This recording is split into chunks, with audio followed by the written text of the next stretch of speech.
Tide Leadership Podcast. My name is Mo. I'll be sitting in the host chair today because I am joined by two of my really good buddies, Dr. Lem Usita and Mr. Tyler Watkins. What's up, guys? How's it going? Man, good stuff. Well, it's good to have you guys here today. The reason I have these guys here today is because I have a specific post that I got from one of my other friends who said, Mo, you're a coach. What do you think about this? And man, I had some thoughts on it. I'm going to read it in a moment. But then Lem used to coach girls volleyball for a long time. Tyler has coached water polo at all levels, high school, club. In fact, I was one of his coaches. So Tyler used to yell at me for a time. And so I just want to get some coaching perspectives. You know, guys, I'm all about leadership. I'm all about philosophy. So are you ready to hear this post? Yeah, go for it. They're ready. All right. Well, they've already heard it for the audience, but for our audience here, and I'm going to post this in the show notes, but I'm just going to read it. So here's what the post says.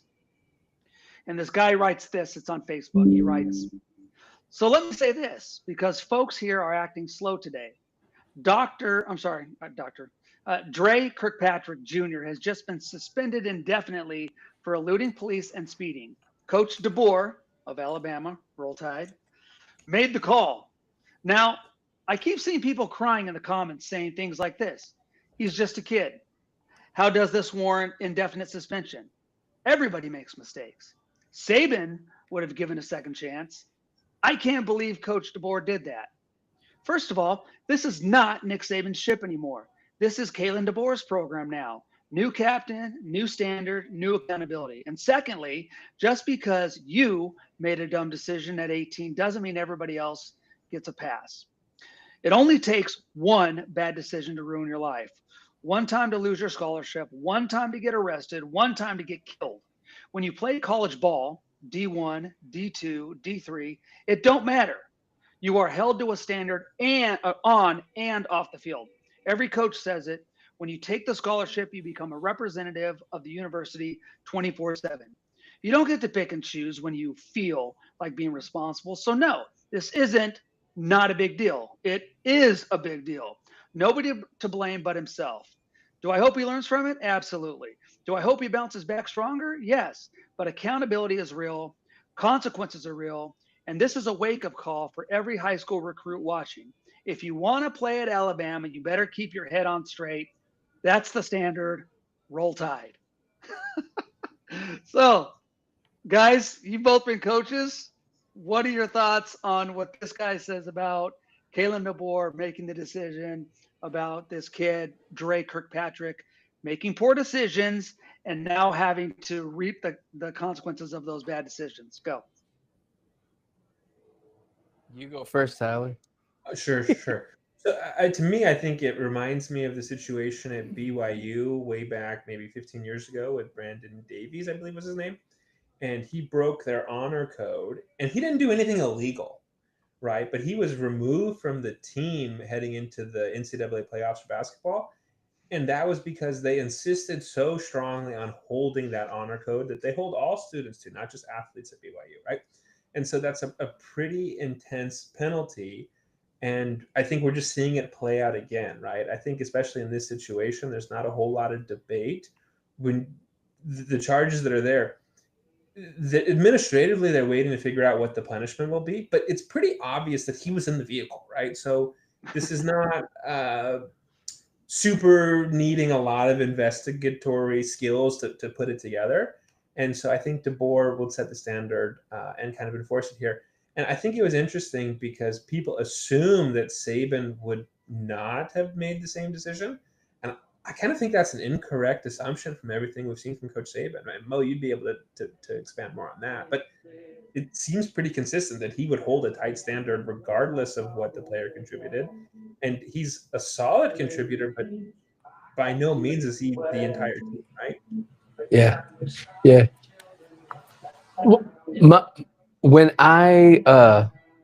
years ago, I was vice president for student life, so I oversaw all the student life functions at a college. Yes, yeah. So I did coach women's volleyball, but as a administrator, as the VP for student life, overseeing athletics, when I was that VP, we had a couple basketball players get involved in an incident, and they robbed the liquor store, right? And there are two of them.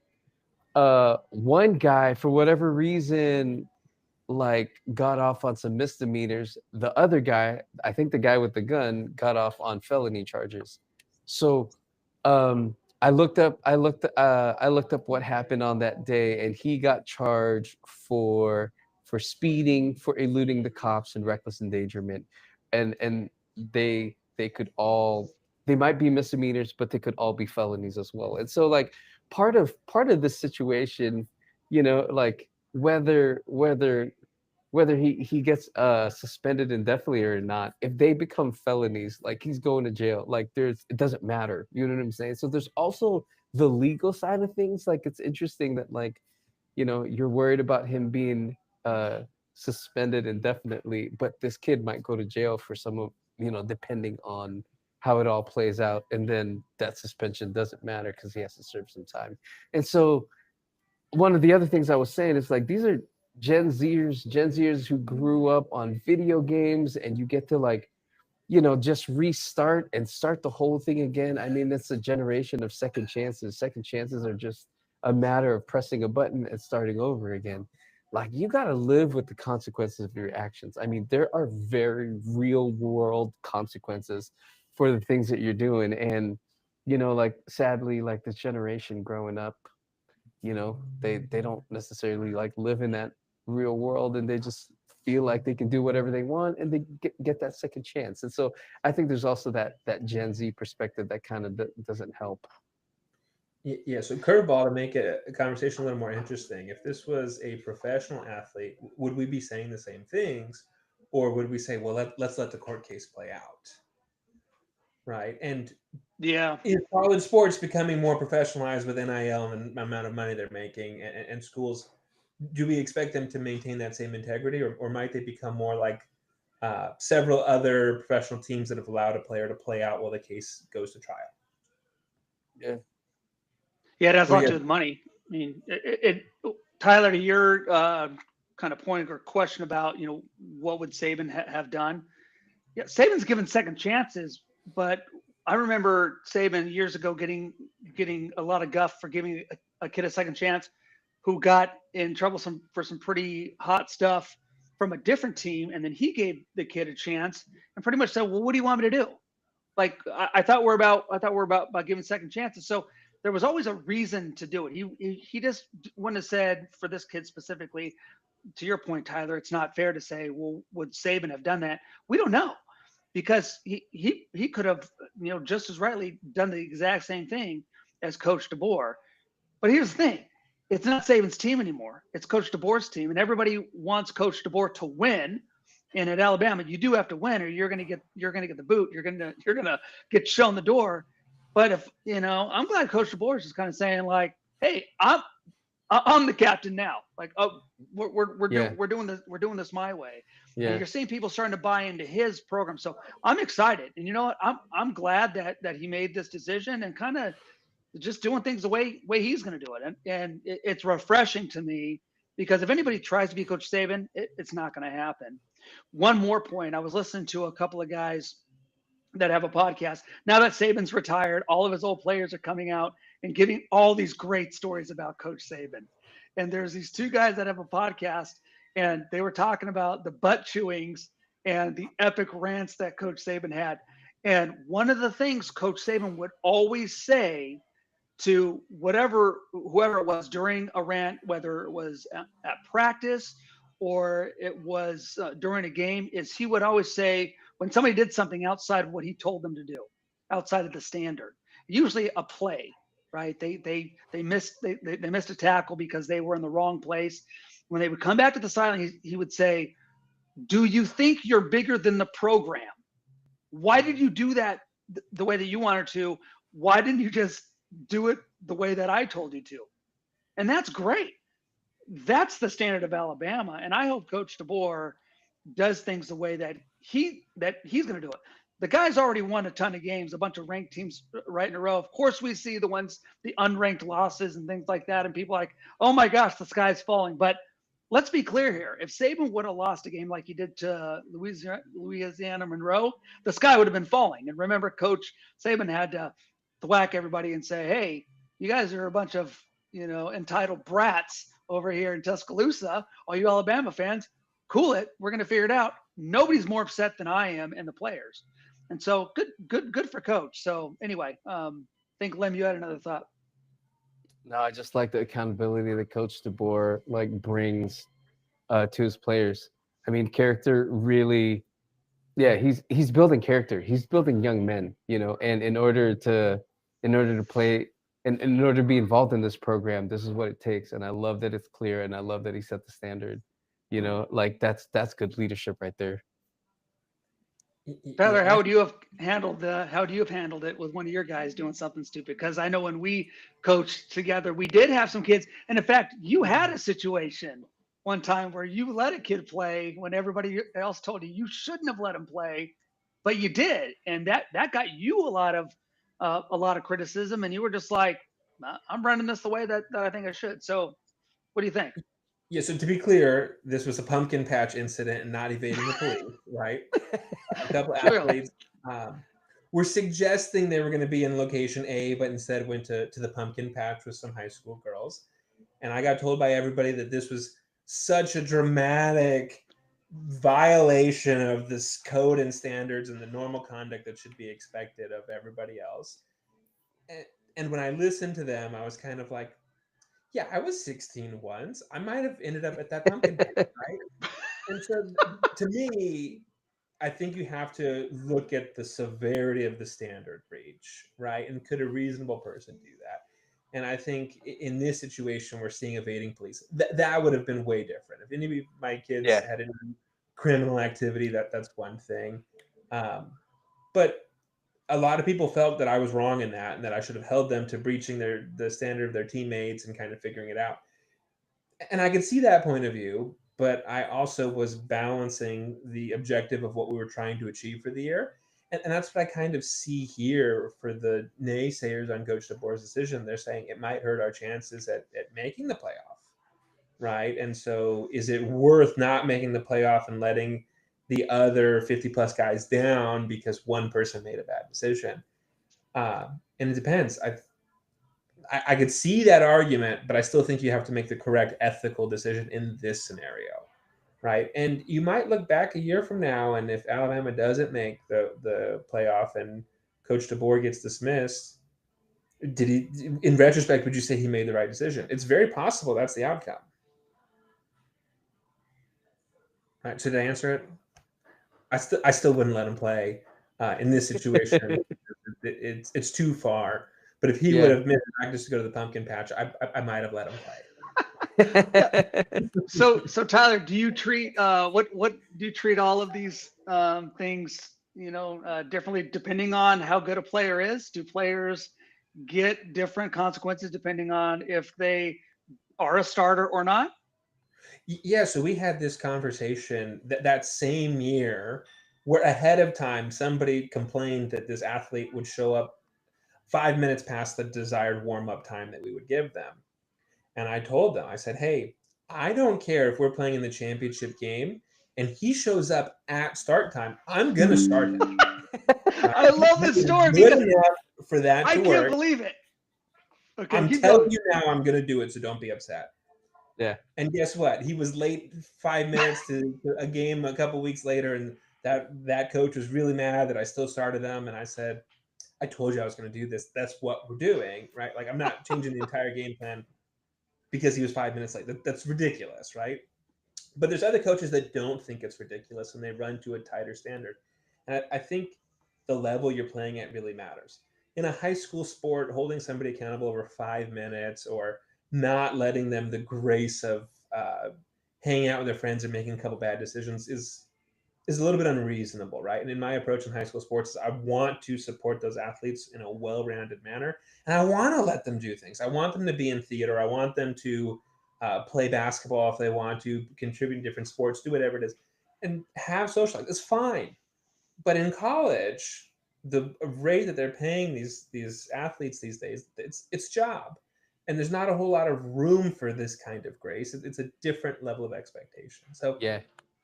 does that make sense? Am I kind of couching this the right way? Yeah, no. I want to add to that.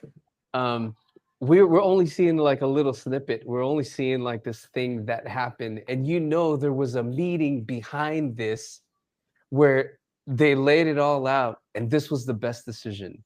You know what I mean? And like, I love that coach stands by it. But you got to always remember, like, people love their social media, and they just see like the little thing, and then they go off on that little thing, and they don't realize that there was a meeting before this thing went out where this, it was decided this was like the best thing for the kid, this is the best thing for the program.